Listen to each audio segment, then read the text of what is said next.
It is 3 days after Rwanda opened the Katuna border in Kabale, which had been closed for close to 3 years. For the first 2 days, only cargo trucks were allowed into and out of Rwanda through this border point. However, Rwanda is continuing to ease the restrictions, a move that gives Uganda's manufacturers and exporters a ray of hope that business will soon return to normal. As of yesterday, we had 10 trucks taking products from Uganda into Rwanda, and that we had about 20 empty trucks coming to collect items from Uganda. For me, that's a good step, because one of the things that we were aware of at the beginning of this is that having closed the border for 3 years, it doesn't start working perfectly at the snap of a finger. It's a process.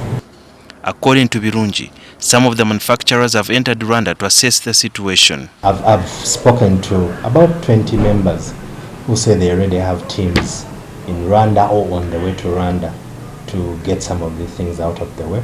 After Uganda Revenue Authority met with their Rwandan counterparts on Monday, they agreed to resume the one-stop center at the border in a week. I think it's incumbent on both the government of Uganda and the government of Rwanda to ensure that the process of moving back to the one-stop border point increases, that the speed of moving back to the one-stop border point increases, because every wasted time at the border is time that business is not working.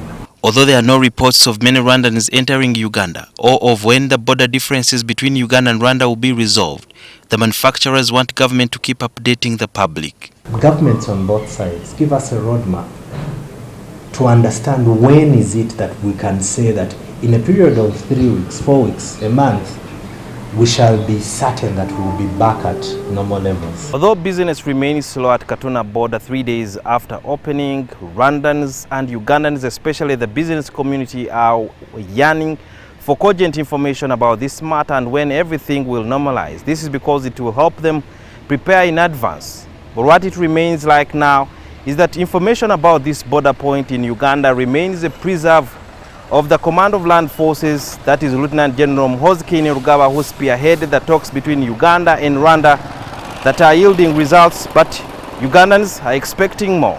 Sudhir Yarhanga, NTV.